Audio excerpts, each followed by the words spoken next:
Welcome friends. 30শে মে DA নিয়ে মহা বৈঠক।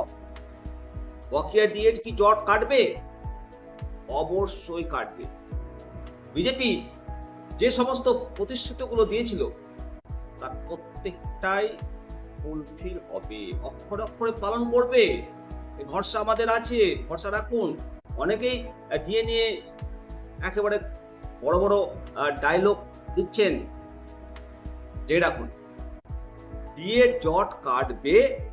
আগামী 30শে মে শনিবার সকাল 11টায় নবান্নে যে হাই ভোল্টেজ মিটিং ডেকেছেন মাননীয় মুখ্যমন্ত্রী, ওনাকে অসংখ্য অসংখ্য ধন্যবাদ জানাই।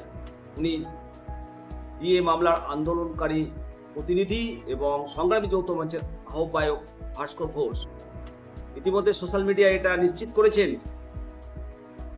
এই যে মিটিং বৈঠক,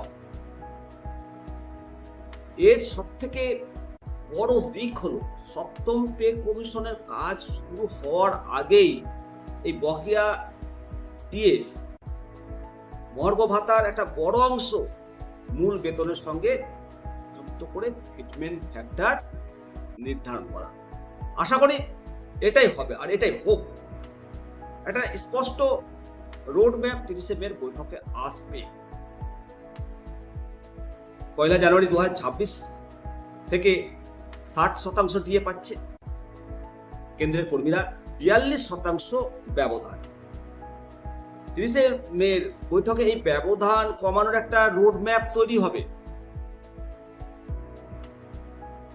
এই যে ফারাকটা, এর একটা রোড ম্যাপ তৈরি হবে।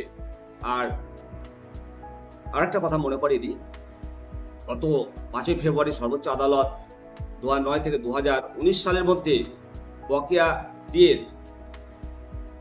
যেটা মিটিয়ে দেওয়ার নির্দেশ দিয়েছিল, সেটাও নিয়ে একটা রোডম্যাপ তৈরি হতে চলেছে। সরকারটার বয়স মাত্র 15 দিনের মাথায় পে কমিশন ঘোষণা করেছে।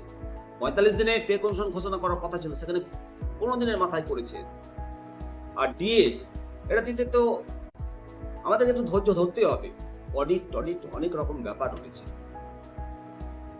হিসাব নিকাশের ব্যাপার রয়েছে। 30শে মে নবান্নের বৈঠক থেকে কি বড় কোনো ঘোষণা আসবে? আপনার কি মনে হয়? অবশ্যই কমেন্ট করে কমেন্ট সেকশনে জানান।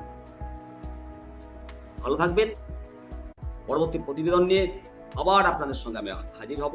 শিবরাম সরকার। জয় হিন্দ, বন্দে মাতরম, ভারত মাতা।